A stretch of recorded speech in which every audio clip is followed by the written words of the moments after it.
Welcome to the Gynergy Effect, where energy meets intention and transformation begins. We're your hosts, Garin and Yessie, partners in life, love, and purpose. Here to share the tools, truth, and stories that helped us build a life from the inside out. Whether you're seeking deeper health, conscious relationships, or your next level of purpose, you're in the right place. Hi, today, welcome to the Gynergy Effect. We have a special episode with an incredible guest. Sometimes you hear somebody speak and you see how they move and it just hits you deep in a certain type of way. And when something resonates with that, you got to dive deeper. And that's what I did today is my man, Mikey Taylor. Welcome. He was giving a speech and I felt just connected. And I just wanted to get with you and have you share some of your stories, your hero's journey, what makes you who you are today, some of the adversity that you've been through, that you had to gut check and dive deep to really understand your purpose and why God put you on here. Let's go. And how you're living that today. So All you ready for that? Let's go. I'm ready. My man. So we're going to dive in. So we know now you've had such an incredible career. You've been skating and real estate. You found success. But what I really want to understand is, I know in my journey that fire came from somewhere as a child. There was some trauma that I went through, some different things. And there's probably people listening that have been through things in their life, and they don't understand maybe that they can utilize that as fuel. They can utilize that as strength. What were some of those things that just led you to have that resilience or develop that self-belief that drove you to where you are today? Okay, so before I really dove deep on this stuff, what I knew about myself is I hated losing. I had almost like an inability to quit, but a lot of that was driven towards wanting to feel accomplished, right? So I loved the feeling so much of accomplishment that I just wanted to keep feeling it over and over. And, you know, you could probably make the argument that that was also me trying to seek approval, right? Yeah. And so I had an example of using some of these, what could be negative attributes to drive towards success. That could have also taken me in a different direction, right? I could have been trapped by that. I could have been a pleaser to everybody and not ever had anything of my own. So I'm thankful that it led towards success. But with me, I got to a pretty high point, right? Had a 14-year professional skateboarding career. I sold a business for a lot of money. Yeah. It was then that I felt lost, right? So like, it's really important to know you can be successful and you can have pain points that you are using to drive action. But at some point there will be a reckoning. And for me, I had to go through that about 9 years ago. It sounds like when you were going through the ascension process, that drive that you had diving deep, you never really had to sit with yourself and understand who you are just being still. And once you had that exit, once you had all that success and you got to the pinnacle of like, I'm driving, I'm going to create this, and you had to sit still in those moments, those were some of the most difficult times for you. How did you find yourself during that process? Okay, so for me, what I discovered is it was actually never about the success, right? Like what I love doing is setting a goal and then achieving that goal. I love the process of it. I love the feeling of achievement, but the money just becomes almost like a second. Yeah, 100%, right? What happened to me is the skate career and the exit of my business happened very close to one another. And so when I was looking around, it was like, okay, if I'm not Mikey the pro skateboarder and I'm not Mikey the entrepreneur, what's my identity? What am I? And so in that, I was so thrown off guard that I didn't know what to do.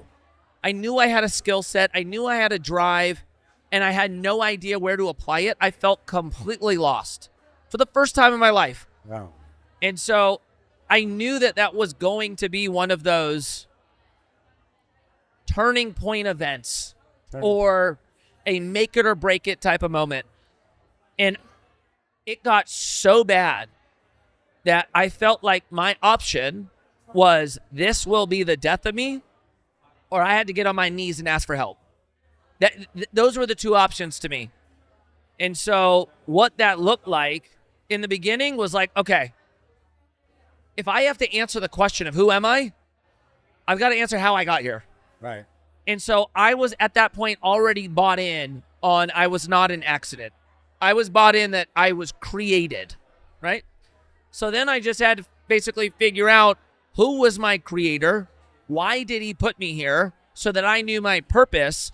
And at that point, all I wanted was an identity and purpose that could never be taken from me. That's what I wanted. Because I experienced having an identity in something, I experienced success, and then I experienced the identity going away. And that feeling, to this day, was the worst feeling I've ever experienced. And so in that moment, I was like, I better be so bought in on this identity that even if I have another hard time, business goes away, I have challenge in my life, that identity and purpose don't go away. And the only thing I was ever able to find that couldn't be taken was the belief that I am put on this planet to glorify the one that created me, which is God the Father. And kind of the secondary part that I think you cannot miss is that he brought his son to reconcile my sin for me. And once I had that, it was like, oh, this is why I'm here. Give me a business or don't. Give me a friendship or don't.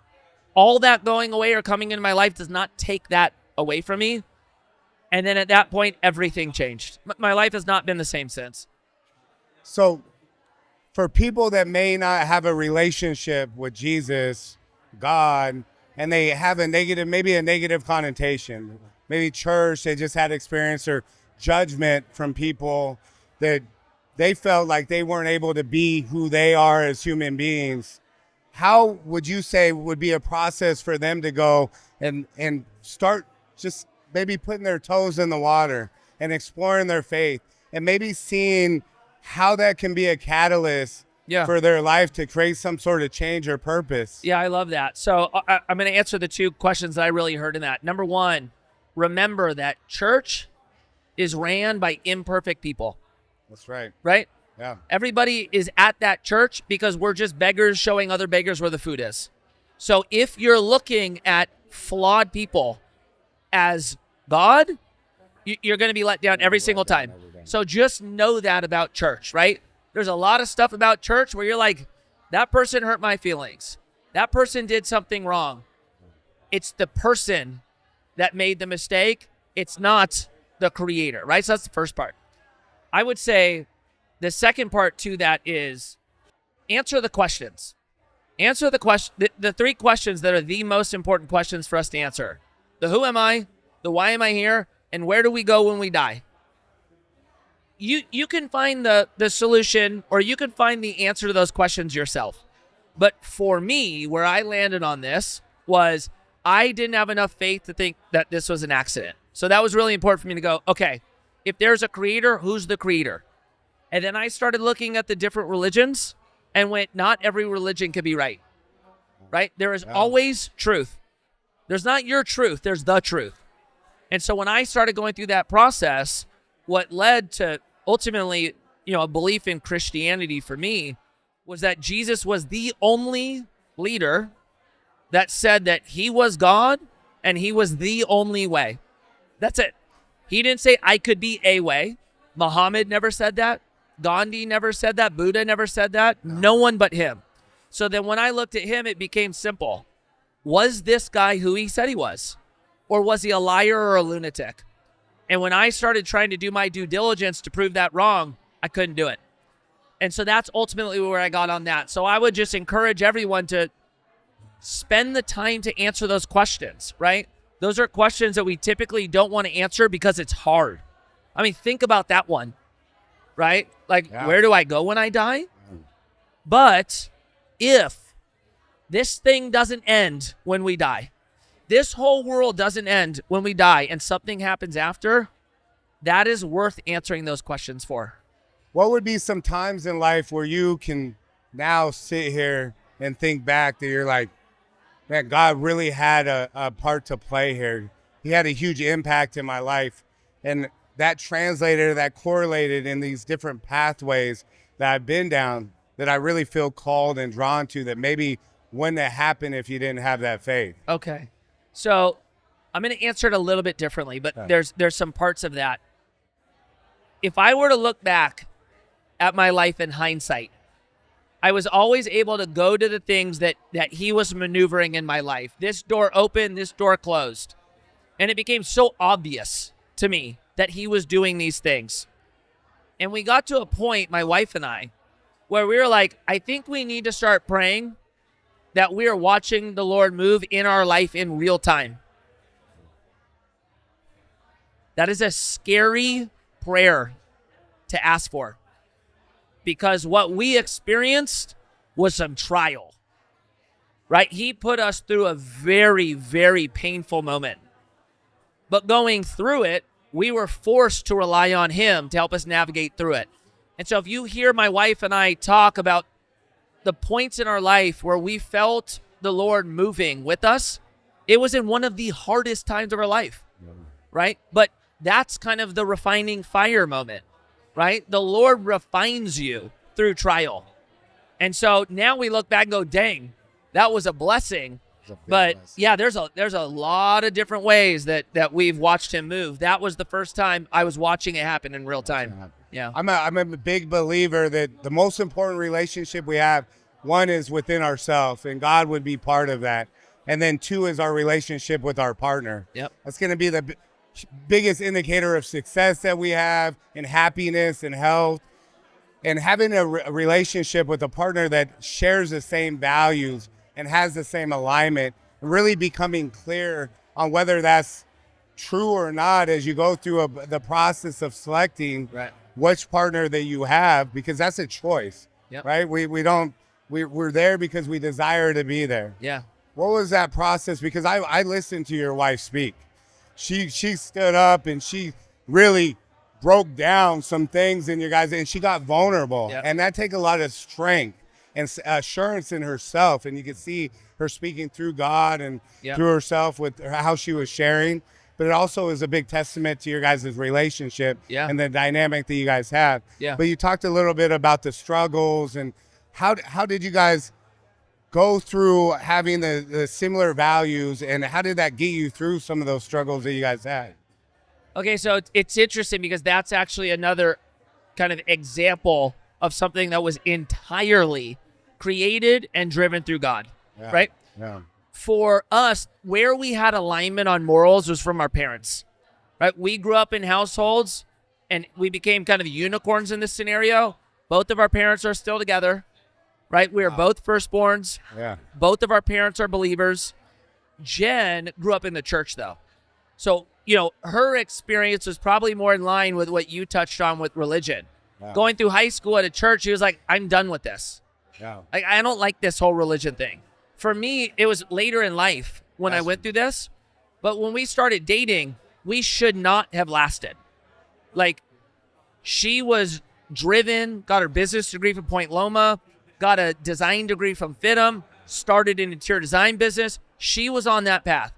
I was on skate path, right? Traveling the world 6 months of the year. Yeah. I'm living like a kid. I don't want any attachments. Yeah. I want to be good at what I'm doing. And that was a rocky start for us, right? And even so, that after 4 years of dating, her friends are looking around going, this isn't it, Jen. Like, he's not serious. He hasn't asked you to marry him. He's focused on himself. Like, you deserve more. If God didn't orchestrate this to be what it is today, there's no way we should have lasted, right? And then we ended up getting married at about 6 years of dating. We started off okay. Year 7 was the hardest year we've ever gone through. And so we went through a lot of trial to have what we have now. And that wasn't because times are easy. I think that's the thing for everybody to remember. I have a phenomenal relationship for 3 reasons. Number 1, because we're not focused on each other or the other person. We have God first. Wow. So God first, then us, then the kids. Yeah. And that is an order that most people get wrong. Most people go kids, husband, wife, and then maybe God. Yeah. So that is the foundation of it. Number 2, we put in a lot of work at having a healthy marriage. There's a lot of time that we have to invest to have what we have, because you just said something very important. We have to wake up every morning and choose to love each other. That's right. Right? And then the last part of it is we've gone through trial together. We have gone through those difficult times, and those times have built a strength in our relationship that would not be as strong if everything was easy. Would not be as strong if everything was easy. Yeah. I mean, I always equate it to an easy thing is you go to the gym, you go work out. When you go work out, you expect to tear your muscles, be sore, you expect to sweat, get uncomfortable. That uncomfortableness is what you expect to happen to create growth. Yeah. But for some reason in these other parts of our life, when we go and there starts to be pain, there starts to be uncomfortableness, we start maybe getting a little injured, then we start to shy away. Yeah. And I think bringing that same mindset, and what I hear you saying is taking that same mindset into a relationship, into different areas of your life, and applying that principle where it's like a little bit of that pain, that discomfort, going through that. Now we're stronger, like working a muscle. Yeah. Now we're getting more solidified together. We're reaffirming our values together. Yeah. That's right. So what would be some of those times, like a specific example where it's like, man, things got really, really tough and we could have had a crossroads and we could have went this way, and maybe somebody right now is sitting in that same seat and they're like, man, I don't know if I want to do this anymore. And maybe they're in alignment with values, maybe not. Maybe they have been through it or it's just difficult and they're like, you know what, I can go find somebody else, and that's a them problem, not a me problem. Right. What would you say around that? Okay, so even what you just said highlights one of the biggest problems when it comes to marriage. Wow. And I just want to start by saying I get it. I've been married now almost 16 years. Yeah. I've gone through this as well. Is number 1, we start looking at our partner to start being the things that she's not or he's not. And we go, once you fix that, then I'll worry about me, right? So that's one of the big problems. Number 2, being married is actually something that's very selfless. That's very selfless. And right now, the emphasis is on what makes you happy, what makes me happy. And so if your focus is you will not have a healthy relationship. Number 3, the grass is not greener, right? The second you guys break up, and you go out there, the same issues that you have not addressed will be at play, just with a different face. Right. But I want to be really clear with this one. That doesn't mean that you might not be in a very, very unhealthy marriage. That's right. Or unhealthy relationship. If you're dealing with abuse, that's a different thing. That's right. But for a lot of the things that we're seeing today, we grew apart. That's a choice you made. It's a choice. You know what I'm saying? You're supposed to grow. I'm not the same man today I was 6 months ago. So if you are growing, which is natural, every single day, you need to be saying yes and growing together. Growing apart, I actually think, is a cop-out. I think that's because you guys didn't put in the work to actually build something.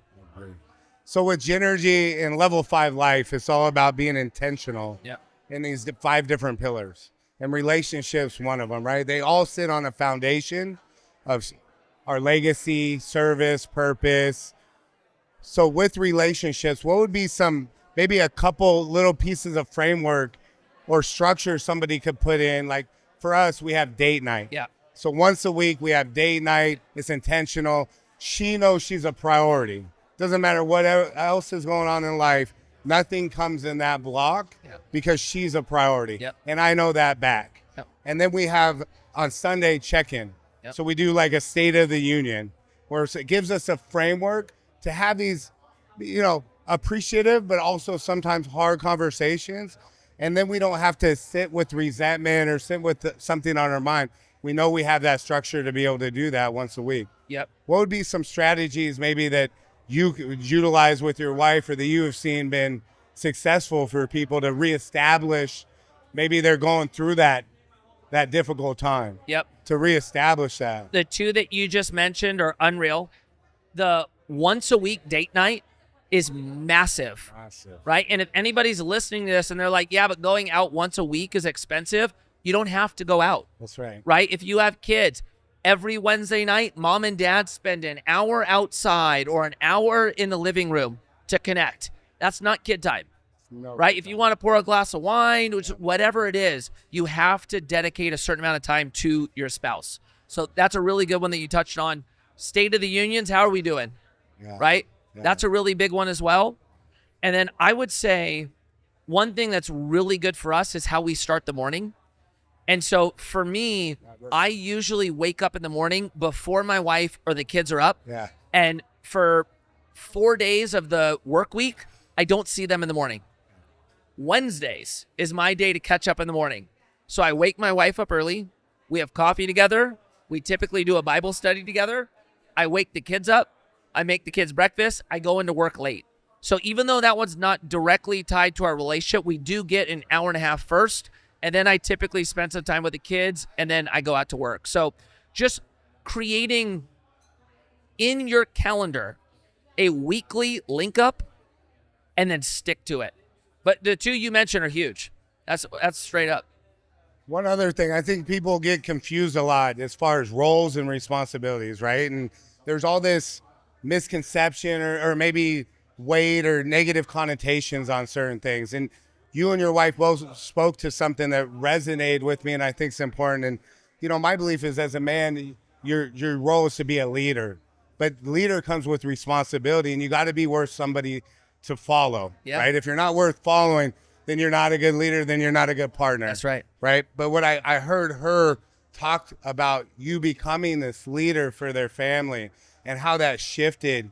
But I would love to get, one, your definition of masculinity. Right. Like, what does it mean to be a masculine role model for your children, for in your family home, for other men out there? What is being a masculine figure mean, and how does that translate to being a great leader? So, yeah, you just touched on something that brought me right back. So when you looked at the moments that my wife and I got in big fights, the thing that set me off was what you just said. It's when my wife would not let me lead, and ultimately when I felt like I wasn't respected by her. Right. That was my blow, right? That's what I had to learn was that she didn't see the qualities being put out by me that gave her trust in me leading. Yeah. Right? So it you know, what that looks like for us. She never felt comfortable if I was making the decisions entirely based on myself. When I actually started looking at living my life in accordance to God, that was it for her to go, okay, there's now wisdom being given into him, and he's living his life according to the way that I believe I should live mine. That was a big one for us. Now, when you start talking about masculinity, you know, one, yes, I think being a leader is everything, right? But what does it mean to be a leader? You need to be able to manage small responsibilities before you're given a lot of responsibility, right? You need to be somebody that people trust with their business, with their time, with your advice, right? A big one for me is how you treat people that come at you, right? A lot of times, and this is the only one that I think the vision that we have for masculine men, there's an element here where I think certain people are doing it wrong, right? If somebody says something to you that means nothing and you become emotional and overreact, all I see is weakness in that. That's right. Right? So I actually think a masculine man is slow with his temper. He's slow to emotion, right? If you cannot control your emotions, it's going to be very, very difficult for you to be a leader that anyone should be putting their trust in. And then, you know, other things than that, you know, I think being resilient, right? I think being willing to go through trials. I think leading from the side is actually equally as important from leading from the front, right? I'm trying to build you up. I'm going to get where you are, and we're going to do this together. So I think if you're a man, you do need to be focused on being masculine, even if you're not, you know, super masculine. That's not what I'm saying. Exactly. Right? Be a leader that people are willing to follow. And if you can do that and you have a wife that sees that quality, you're going to have a better marriage. 100%. I always say, I think you'll like this and resonate with you. I say masculinity is confident vulnerability. Yeah, it's good. When you can lead from a vulnerable place very confidently and you can have that communication, Yep. it just sets the tone and example for everything from there. Yeah, one of the best things I've heard that I just loved, Jordan Peterson says this. He's like, be somebody that's dangerous, that does not have to bring that out. Right. He has the ability to control it, but he has the skill set to be. Because a harmless man is not a good man. Correct. A man that can create harm but chooses not to Bingo. is a good man, 100%. because that's a decision at that point. Yep. Better to be a warrior in the garden than a garden in war. That's good. That's 100%. really good. Yep. So we talked a lot about relationships. We talked a little bit about your journey. I want to go back one step backwards. You talk about this competitiveness that you have deep inside of you. This like you almost like you hate losing more than you love winning. I mean, that's it for sure. I know that was me. Like I'll die. It's like Will Smith said, we're going to get on a treadmill and I'm going to win because I'm going to die before I get off. So if I lose, I'm not even going to know, you know? Yeah. But it's that type of drive. Where do you think, because we talked about it a little, I just want to know, where does that stem from inside of you? Where do you think that just came from? I don't know yet, actually. That's one of those things that I've been competitive as long as I could remember. Yeah. And I don't know why. I don't know if there's something that happened.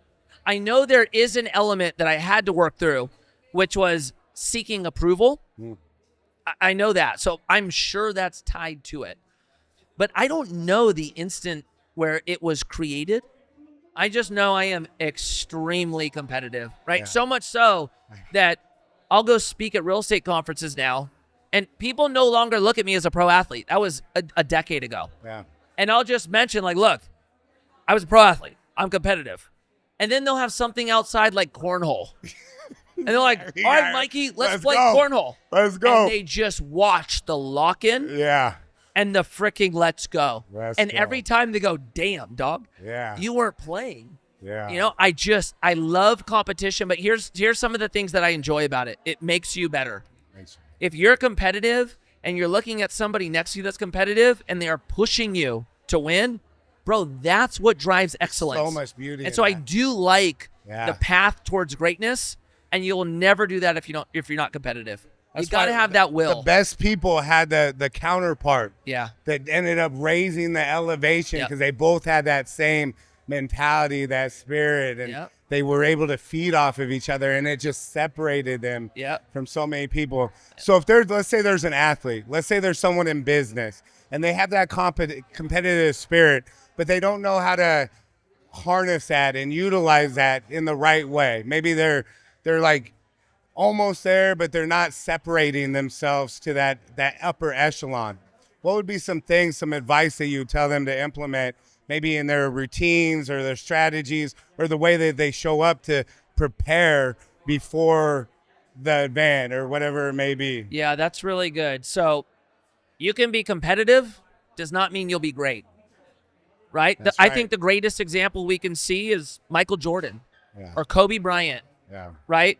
They were competitive, they were skilled, but they wanted to be great. They didn't want to just win. They wanted to be great.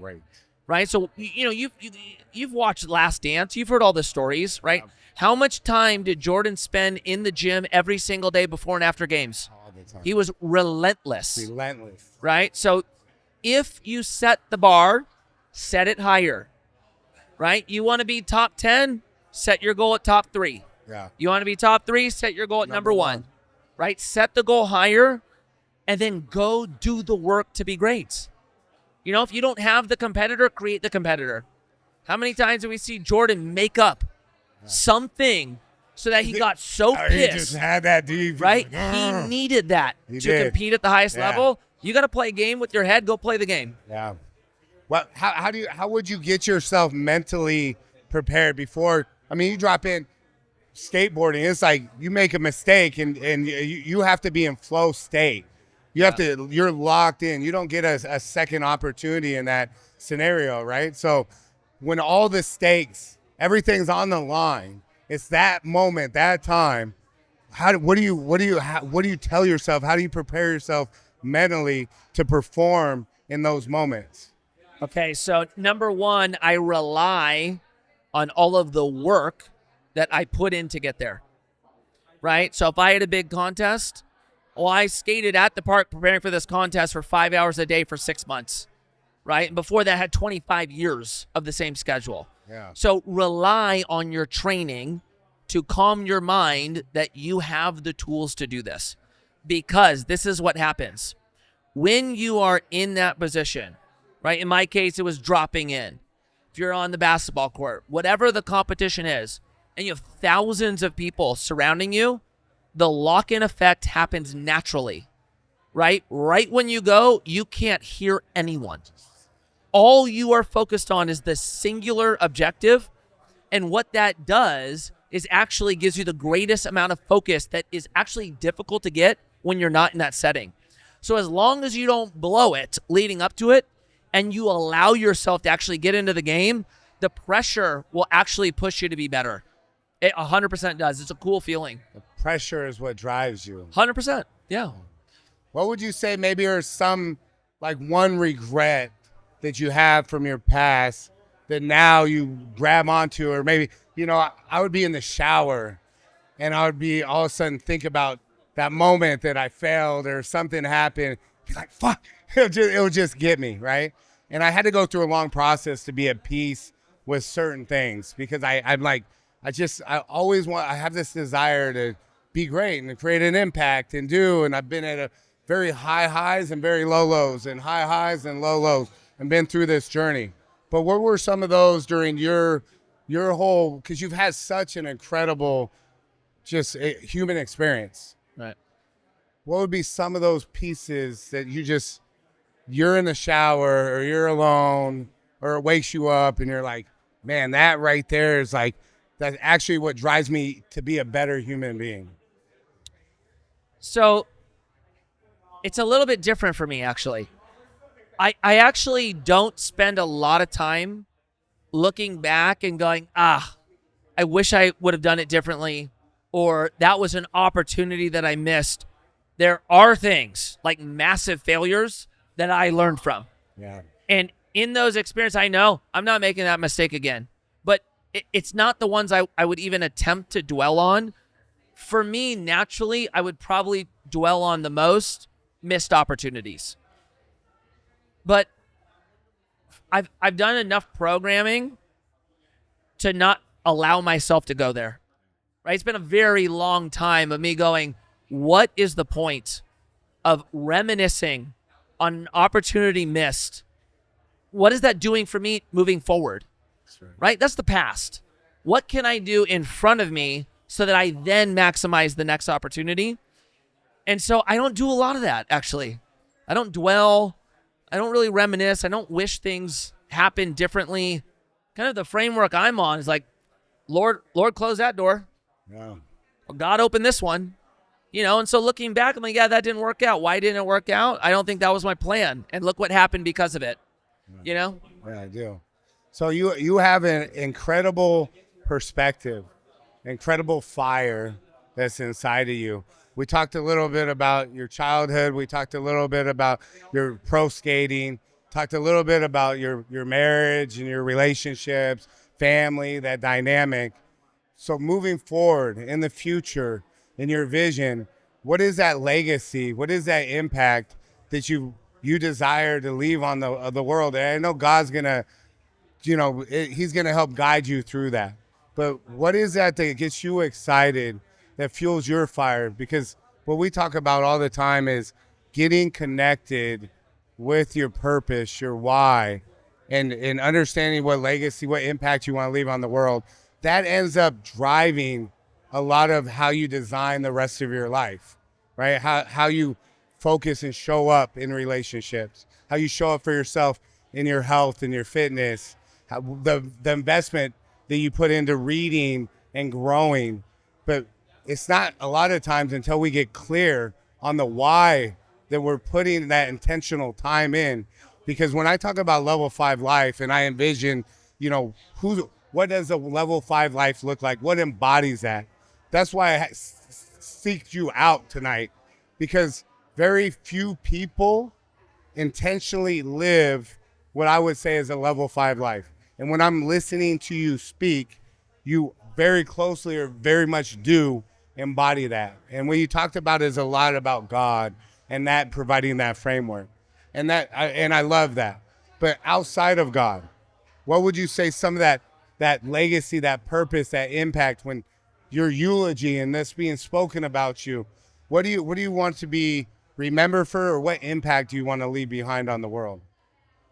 I would have had my answer 2 years ago would be radically different than today. I bet. My answer 2 years ago would be, I want to build my children up to be leaders of the next generation. I want to help as many people as possible achieve financial freedom. And, all the people at my funeral, I want them to be like, Mikey was great to me, right? He was a good leader, stuff like that. And almost all of that is actually out of the window now. And I understand why you said it, but I actually don't think you can separate the two. And so for me, the thing that I am so focused on is the same thing that scares the crap out of me, which is when I die and I am face to face with the Creator, what does he say to me? And my goal is that he looks at me and says, well done, good and faithful servant. That is my goal. And I'm scared of him saying something different. What that looks like on the earth, so be it. I don't know. But if that's my focus, I think people at my funeral will be able to say some pretty cool things, because all I was attempting to do was honor the Lord in my relationships, in my business, with my children. And so I'll let him speak for me. But honestly, the legacy I used to very much care about. I don't care about legacy anymore. So what I hear you saying is, if you fulfill, you're up with the Lord, and he says, great work, my servant, my loyal servant. And you fulfilled God's plan. You fulfilled my plan for you. A byproduct of that will be the most incredible things. And you let go and trust that God has a plan for your life. Yeah. And if you show up every day in alignment with that, then the rest of it will end up working out. 100%. And handling itself. 100%. I love that. Yeah. I got one more thing. Hit me.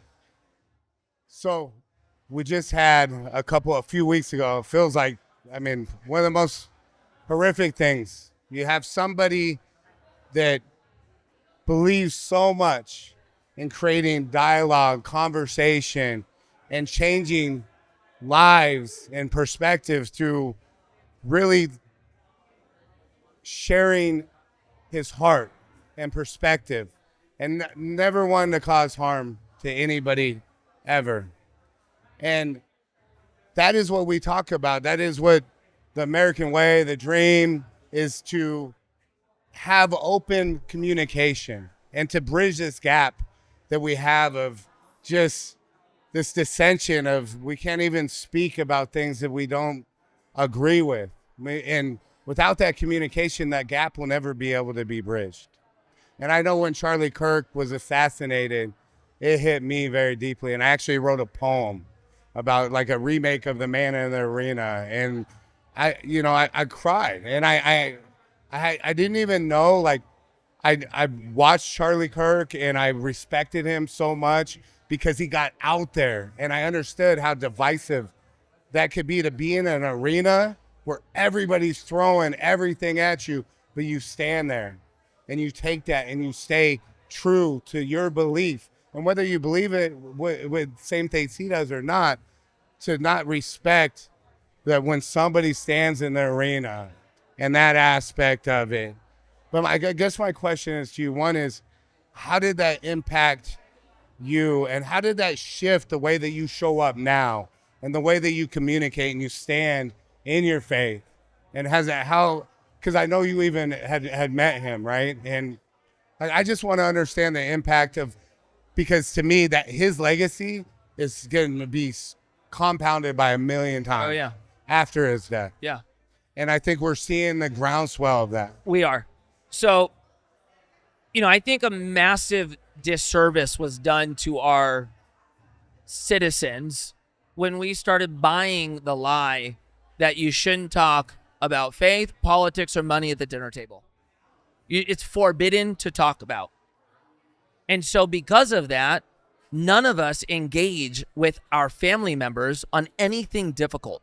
That's right. And so we've now had generations of people that don't know how to talk to one another, because the second you don't agree with me, it's war. Yeah. Right? That is one of the largest factors on why we are in the scenario we're in. Talking specifically about Charlie, for me, I think it had the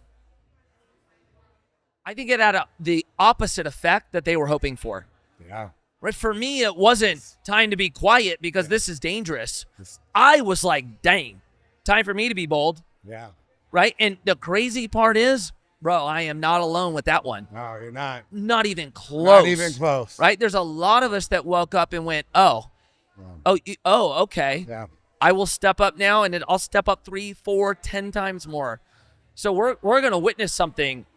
You're already seeing it, and it's pretty obvious, but we're witnessing something that I think is a once in 100-year cycle, and that part is exciting.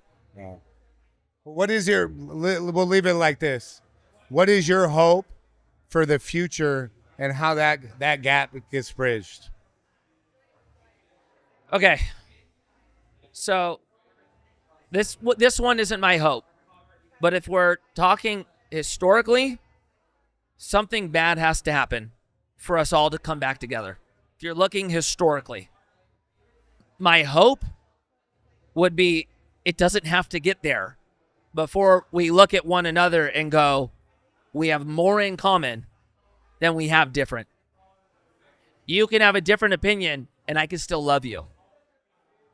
Me having a different opinion is not an attack on who you are. It's my speech is not violence, right? You are not a communist because we've got to get to a point where we look at each other as people, not labels. Yes, and be okay with difference. We got to get back to that. So I'm praying that we get there without something bad happening, like a big war. But if we're looking at the last 300 years, that's what it took. I will leave it with this. Jesus changed people's hearts and mind with love. And hopefully that is the catalyst that can create that change. Because what you said earlier was when somebody has dissension or somebody had a negative comment to you, you take a lot of pride in opening that conversation or not reacting from a negative place, but from a place of love and understanding. And that is the opportunity to create that change and to bridge that gap and change those hearts. Because when you face hate with love, most of the times love can win out. Yeah. And as long as you can sustain in that. And yeah. So I think the hope is that is what creates that catalyst. Yeah, and I think the thing to be actually really, it's important to be clear on this one, right? If you analyze Jesus' time on earth, yes, he loved, right?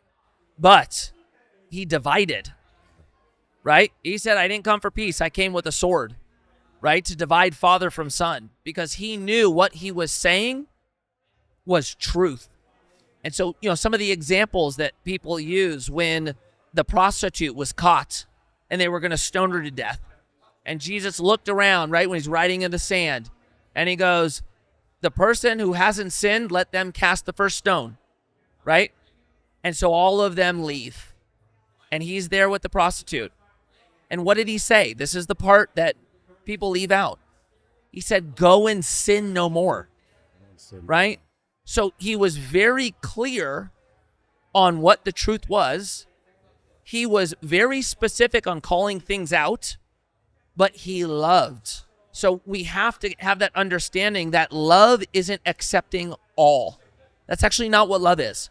Love is actually seeing your friend that's doing something destructive, and because you care about him, you don't want him to do those destructive things. We've lost that. We've completely lost that. And that's a big thing that you realize when you have kids, right? I watch my kids do something. In the moment, that would gratify them. But I know long-term that it's going to be destructive. It's not easy for me to say no to you. But what I know is that no results in a better life for you. And so we've dropped that one. We've totally forgot that. And so I think it's important to remember it. Wow.